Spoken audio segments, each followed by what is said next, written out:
கடலாய் பேசிடும் வார்த்தைகள் யாவும் துளியாய் துளியாய் குறையும். மௌனம் பேசிடும் பாஷைகள் மட்டும் புரிந்திடுமே.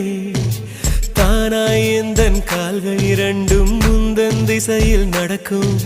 தூரம் நேரம் காலம் எல்லாம் சுருங்கிடுமே. இந்த காதல் வந்து விட்டால் நம் தேகம் மிதந்திடுமே. விண்ணோடும் முகிலோடும் விளையாடி திரிந்திடுமே. விழி மூடி யோசித்தால் அங்கேயும் வந்தாய் முன்னே முன்னே. தனியாக பேசிடும் சந்தோஷம் தந்தாய் பெண்ணே பெண்ணே.